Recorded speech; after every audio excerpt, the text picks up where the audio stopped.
At the family meeting, my son tapped his glass and said, "Mom, we need to tell you something." Everyone went quiet. My daughter-in-law's eyes gleamed. "You don't need to come to the meetings anymore. You're struggling with the details," they said. I nodded and left the room, but they didn't see me smile. Because a year ago, I had converted half of the family fortune into Bitcoin, and only I knew the encrypted wallet. Before we start, don't forget to like this video, comment where you're watching from, and hit that subscribe button so you never miss a story like this. Have you experienced something like this? Please let me know in the comments.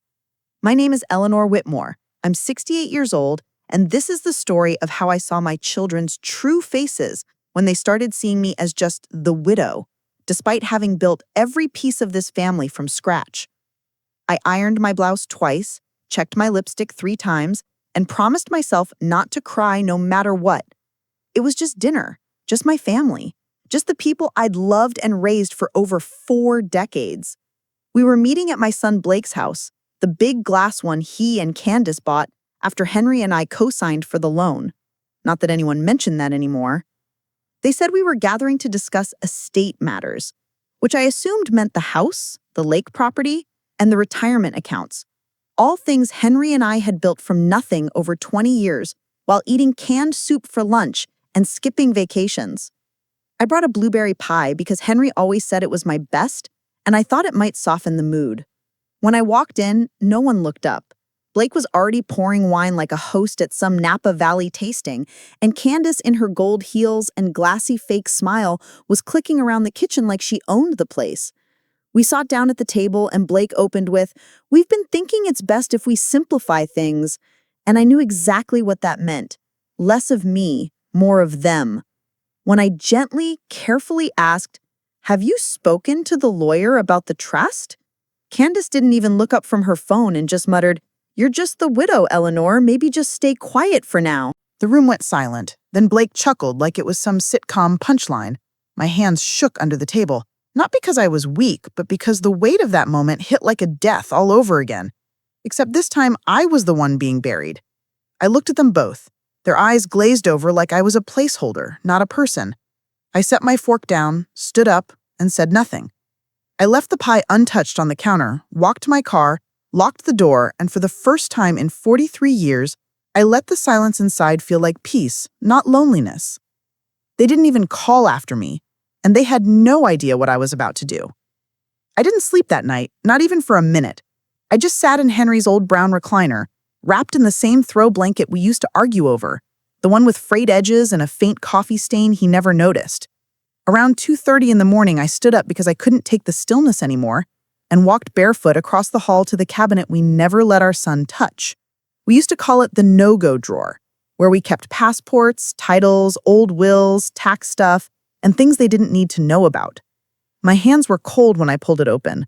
I had no idea what I was looking for, maybe a reminder that I still had a place in this family, that Henry hadn't left me completely defenseless. I pushed aside the familiar papers, and that's when I saw it. A thick white envelope wedged in the back labeled in Henry's handwriting with one word, Eleanor. I opened it slowly, my hands already shaking, and inside was a single page of notebook paper and a stack of clipped documents behind it. The letter read, "If you're reading this, something's already gone wrong. I wanted to tell you sooner, but I knew if I did, you'd try to fix it instead of protect yourself. Blake isn't bad, but he's selfish, and Candace is worse. I saw it happening the moment I got sick. I've made some changes. Everything is in your name. House, accounts, the lake property. You have full authority, power of attorney. They don't know. Don't feel bad for using it, and if they ever try to take what's yours, burn it all down." I sat there frozen as the weight of it sank in. I looked through the documents, official, notarized, sealed with our lawyer Alan's stamp, everything legal and binding. He had rewritten everything 8 months before he passed, probably after seeing Blake snooping through his business records and Candace asking those strange smiling questions about next steps. At 3:47 that morning, I called Alan Kramer, our lawyer for over 30 years. He answered after 4 rings, groggy but alert once I said my name.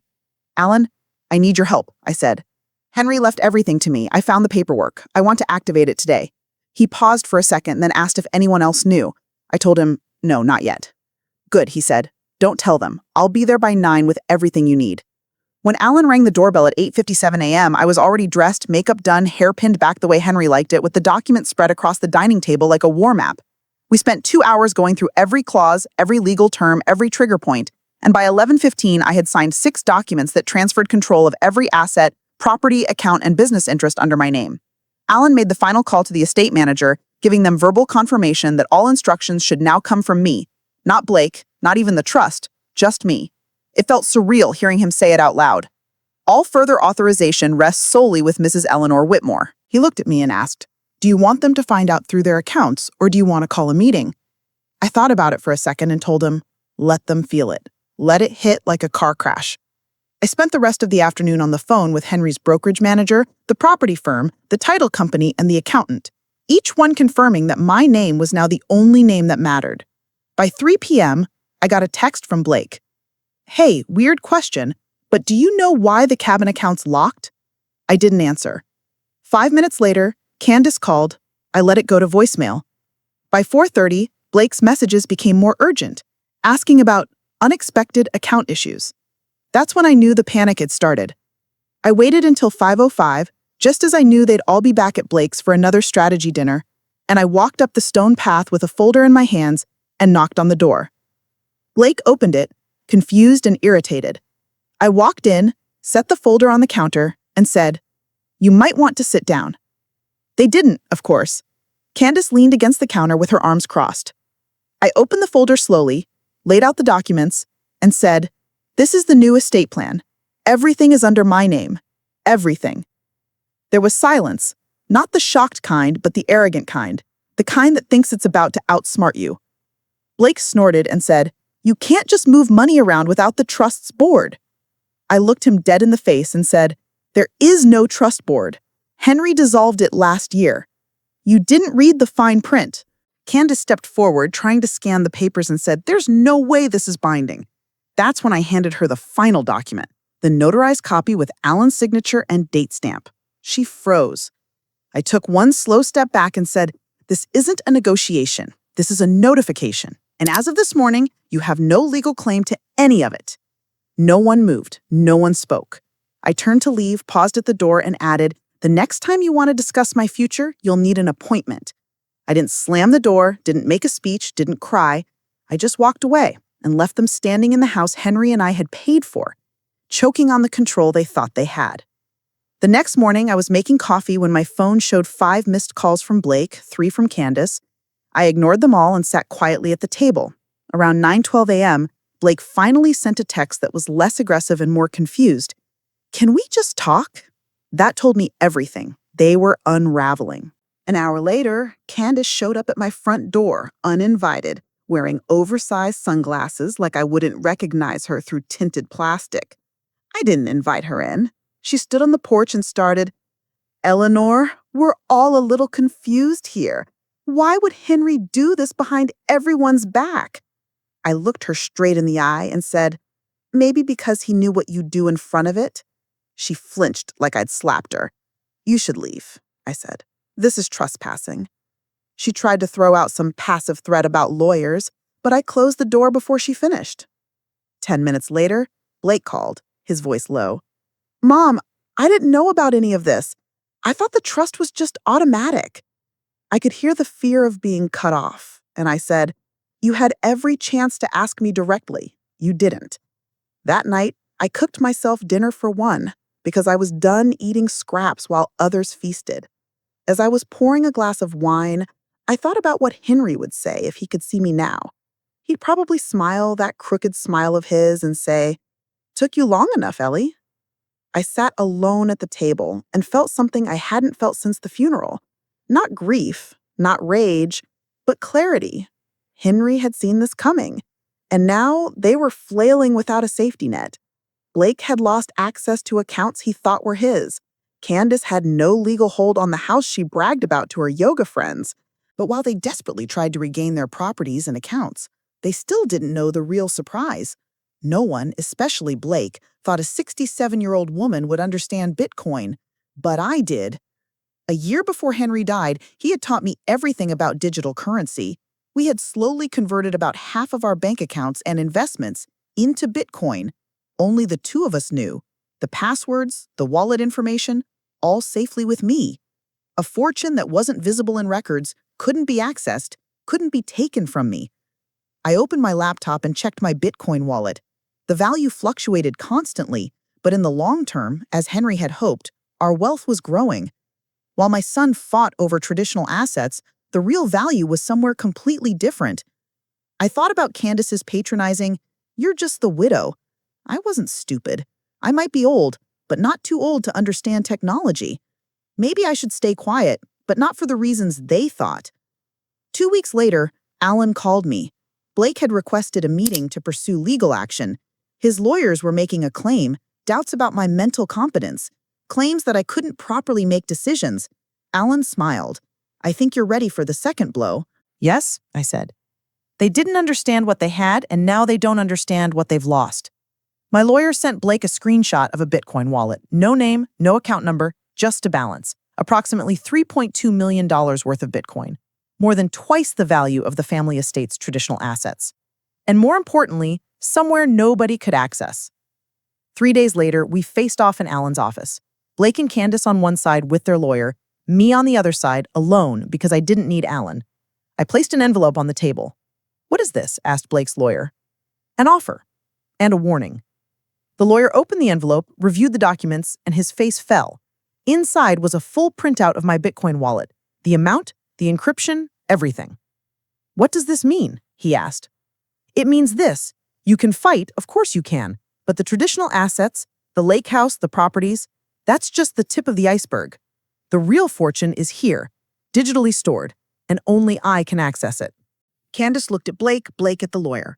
Now I continued. "The choice is yours. You can live with my terms and respect the current arrangements. Or you can fight, and I can make the wallet completely inaccessible. Maybe I donate the Bitcoin. Maybe I move it to a cold wallet no one will ever find. Your choice." Finally, Blake spoke, his voice low and defeated. "What do you want, Mom?" "Respect," I said. "Respect for my decisions, respect for my life, and most importantly, respect for your father's final wish, to leave me free and secure." "This is blackmail," said Candace. "No, this is just an indication of how smart the person you called just the widow really is." We reached an agreement. They would get some of the traditional assets back, but with conditions. They would treat me with respect. They would include me in family meetings. And most importantly, they would recognize my right to control my own life and decisions without their permission. "And the Bitcoin?" asked Blake, his eyes full of curiosity and desperation. "That's mine," I said. "If your behavior changes, maybe one day it could be yours too. But for now, I'm keeping the password to the family bank account." I got up from the table, picked up my purse, and walked to the door. When I looked back, I saw genuine respect on Blake's face for perhaps the first time. Or maybe he was just afraid. Either way, I had won. 6 months later, things had changed significantly. Blake called me regularly now, not just when he needed something. Candace was still Candace, but she'd learned to hide her contempt better. More importantly, I'd found a new freedom I never expected. I joined an investment club for women over 60, where I occasionally mentored others on cryptocurrency basics. I traveled twice to technology conferences, something Henry and I had always talked about doing together but never did. And I donated to several charities supporting older women facing financial abuse from family members. The Bitcoin wallet remained untouched, growing quietly in the background. Henry had been right about so many things, about our children's true nature, about the need to protect myself, and about Bitcoin's potential. But most importantly, he'd been right about me. I was stronger than even I had believed. Sometimes, when I'm checking the markets late at night, I imagine him sitting beside me, that crooked smile on his face, saying, "See, I told you that you could do this." And for the first time in decades, I feel truly seen. This is my story. If you liked it, please don't forget to like and subscribe. Turn on notifications so you don't miss the next story. What do you think? What would you have done in my place? Share in the comments.